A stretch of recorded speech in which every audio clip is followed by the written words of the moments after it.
Bonjour, retrouvez dès maintenant sur BITV une interview de Philippe Morel de Dynamic Workplace. Bonjour à tous, bonjour Philippe Morel. Bonjour Aurélien. Vous êtes président et cofondateur de Dynamic Workplace. Vous êtes également connu pour être le fondateur de Nextdoor, devenu Woojo. Tout d'abord, comment allez-vous? Écoutez, au mieux, voilà, dans cette période comme particulièrement troublée, je crois qu'il faut loin de là pas se plaindre. Tout le monde dans la famille est en forme, les collaborateurs sont en bonne santé et nos clients nous sont restés fidèles, donc ne nous plaignons pas. Voilà. Bon, très bien. C'est important que la famille aille bien et que vos collaborateurs aussi. J'ai plusieurs questions à vous poser et majoritairement sur le coworking. Face à cette crise sanitaire liée au coronavirus, est-ce que les acteurs de ce segment-là de l'immobilier ont raison d'être inquiets pour leur business model? Et puis avec peut-être quels impacts déjà? Alors, je ne vais pas vous faire une réponse de Normand, mais il y a un peu de oui et un peu de non.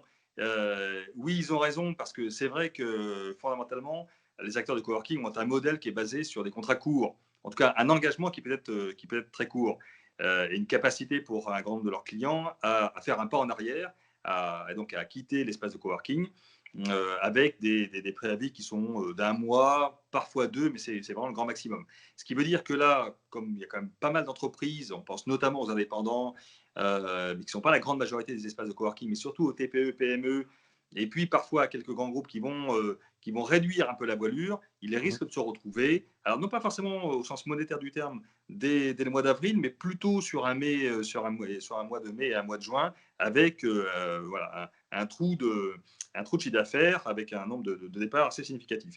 Donc ça, c'est le côté négatif. Par contre, moi j'y vois en tout cas un côté particulièrement positif, c'est que de mon point de vue, on va en reparler par la suite, mais notamment les entreprises, notamment les grandes entreprises, vont avoir un besoin d'économie, un besoin de regagner en flexibilité dans leur immobilier tertiaire, dans des proportions qu'on n'a jamais encore vues, qui était déjà un signal relativement faible, hein, mais là, la proportion va devoir, ça va être une exigence quasi vitale, et donc on va avoir, je pense, un recours de la part de ces grandes entreprises à des espaces de coworking pour pouvoir y loger un certain nombre de leurs collaborateurs, qui va être beaucoup plus important qu'on ne l'imaginait jusqu'à présent.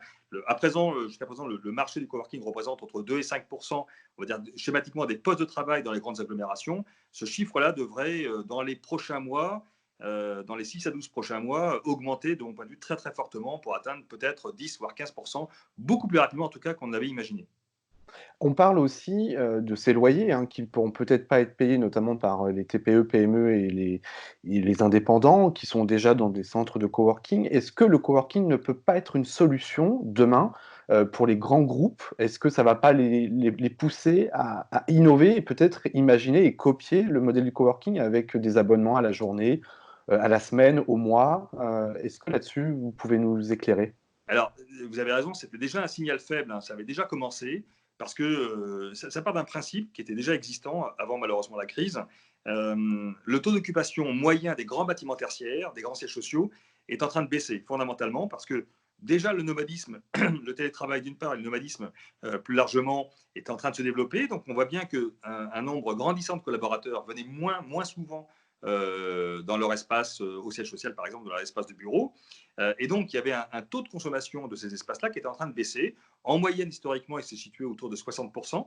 C'est-à-dire que sur 1000 postes de travail, vous en aviez à peu près 600 qui étaient utilisés entre 9h et 19h. Et là, depuis quelques années, ce taux-là, notamment dans les grandes agglomérations, et notamment sur la région parisienne, baisse régulièrement pour atteindre 40, enfin 50, 40, voire parfois des taux qui sont extrêmement faibles dans ces entreprises qui sont dans des espaces plus éloignés, notamment en seconde couronne. Et donc Mhm. cette tendance-là de sous-consommation finalement des espaces tertiaires va, je pense, amener ces grands utilisateurs, ces grands preneurs à bail à arbitrer de façon assez radicale dans les prochains mois, avec des prises à bail qui vont se réduire. Donc, ils vont réduire la voilure, le nombre de mètres carrés qu'ils vont louer, hein, en fonction, bien sûr, de la temporalité de leur baux et des processus déjà engagés de déménagement. Mais là où ils projetaient, par exemple, de prendre 15 000 mètres carrés à bail, bah, peut-être qu'ils n'en prendront que 7 500 ou 10 000. Et ça, c'est le premier point. Et puis, le deuxième point, c'est qu'ils vont de plus en plus intégrer de la flexibilité à l'intérieur même de leur siège social, c'est-à-dire une zone un peu de vaste expansion, ce qu'on appelle le corpo working, qui est à même d'intégrer et de remonétiser ces espaces, qui sont des espaces sous-utilisés, et qu'on remonétise en intégrant finalement pas mal d'entreprises, plutôt des entreprises membres de l'écosystème du grand preneur à bail, des partenaires, là, qui viennent là aussi à des conditions tarifaires beaucoup plus souples, qui sont très proches d'ailleurs de celles du coworking, intégrer finalement le lieu de vie de leurs premiers clients.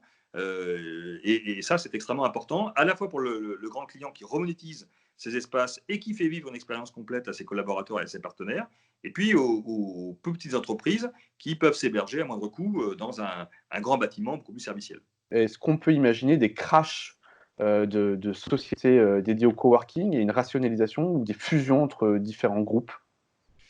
Alors, il va y arriver, et malheureusement la période qu'on vit va sans doute le précipiter, une période de consolidation des acteurs du coworking.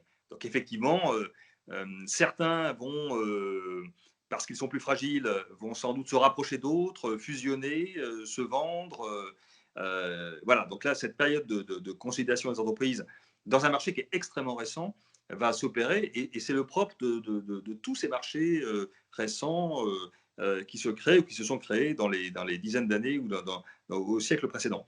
Euh, Par contre, ce qu'il faut voir derrière ça, c'est que fondamentalement, la structuration même du marché du coworking est extrêmement forte. Le besoin, en fin de compte, c'est un marché qui se crée parce que le besoin est en train de se créer chez les clients. Et ce besoin-là, malheureusement d'ailleurs, avec cette période très difficile que nous vivons, que nous passons, eh bien, ce besoin-là va être démultiplié. De mon point de vue, on va faire un x5, x10 par rapport aux besoins déjà exprimés sur les espaces de coworking. Et j'en veux pour preuve, d'ailleurs, avant même la crise du coronavirus, on voyait déjà, malgré effectivement l'augmentation de l'offre des espaces de coworking, la multiplication de l'offre et la multiplication des espaces de bureaux proposés, flexibles proposés au marché, on voyait malgré tout une augmentation du tarif. Donc ça veut bien dire qu'en fin de compte, l'offre peine à suivre quelque part la demande des entreprises, notamment d'ailleurs des plus grandes, qui commencent à se rendre compte que finalement, quand vous faites le calcul du coût d'un collaborateur, du coût d'un poste de travail pour un collaborateur dans un grand siège social et le coût dans un espace de coworking, vous apercevez qu'il y a un écart substantiel. Ça dépend bien sûr des espaces et des gammes, mais il y a quand même un écart substantiel, avec en plus beaucoup plus de services et beaucoup plus de flexibilité apportée à l'entreprise en tant que telle. Et donc ça commence aujourd'hui à être une demande extrêmement forte de la part des entreprises. Et les groupes immobiliers qui, peut-être, n'ont pas encore franchi le Rubicon, d'une offre de coworking, on en a déjà plusieurs qui sont présents. On peut penser à Gecina, on peut penser aussi, à Bouygues Immobilier, à travers, Woodjoe. Hem, Est-ce qu'ils vont devoir aller plus sur cette typologie de bureaux, finalement, disrupter davantage, l'offre de coworking? Alors, je pense que vous avez raison, hein. L'une de nos convictions, c'est que l'espace tertiaire, le bureau non opéré, c'est-à-dire non serviciel, avec pas ou peu de flexibilité, etc., va progressivement, qui était jusqu'à présent, globalement jusqu'en 2010-2014 en France, c'était la norme. La norme à 99% des espaces. Eh bien, cette dimension donc, du bureau non opéré, non flexible et non serviciel, va progressivement disparaître. Alors, disparaître, ça veut dire, en tout cas, descendre, c'est déjà le cas avec l'arrivée des espaces de coworking, d'une part, mais on va rajouter donc une seconde notion, c'est celle des bâtiments qui sont plutôt donc, monopreneurs, avec de grands utilisateurs intérieurs, mais qui vont vouloir consommer différemment finalement leurs espaces, en réduisant la taille de leurs bâtiments, en tout cas des mètres carrés qui sont pris à bail, en intégrant à l'intérieur de ces mètres carrés de la flexibilité, notamment par des espaces de coworking, de corpo-working, pardon, et puis en intégrant surtout un opérateur. Et nous, on accompagne aujourd'hui beaucoup d'opérateurs immobiliers, de promoteurs d'ailleurs comme de gestionnaires de biens, et tous ont aujourd'hui à l'esprit que l'immobilier tertiaire non opéré aura beaucoup moins de valeur que l'immobilier tertiaire opéré. Et donc la Mmh. notion même, la capacité dans leur immobilier à intégrer un opérateur sera absolument fondamentale pour l'attractivité commerciale et donc la valorisation de leurs actifs.